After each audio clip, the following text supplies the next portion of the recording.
Today I want to talk to you about the essential tools you need to take a great waterfall shot. To do that, we're going to go to Denham Falls, just outside Canungra.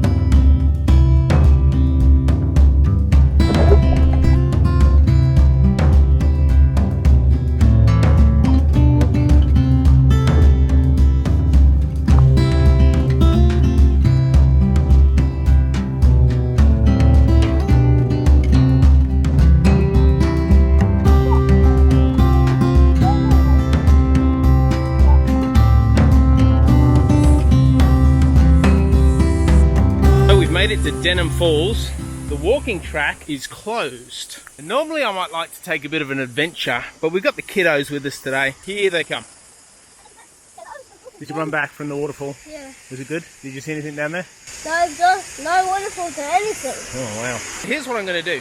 When I get to a waterfall, I like to set a composure. This is the composure I have so far. From the top left of the screen is the river coming down, meandering down, and so the feature is obviously the waterfall, and it's framed by these trees on either side, and even this close foliage, which makes a nice picture frame, a natural picture frame that draws your viewing into the center, which is obviously where the water cascades down the face of that rock. If I go with 100 ISO, I close down my aperture as much as I can, which on this lens, which is a 24-70, I go at 22, and I have a shutter speed of 1/20th, and I pull the trigger.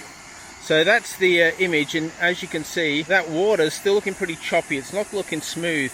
So what I need to do now is I need to slow it down. But before I do that, I'm going to put a CPL filter on, which takes all this glare out of it. You see the glare? It takes that water glare off, and it enhances the colors. And we're going to do that first. I'm going to take a shot, and then I'm going to go with a slow it down filter, and you'll see the difference these things really make. If you've been following me along lately, you'll know that I use Nissi filter. So this is a Nissi filter polarizer that's built in with the filter kit that you get. And so I'm now going to take a shot just with this. It doesn't darken the shot. I'm getting eaten by mozzies as we do this, and ants. So bad.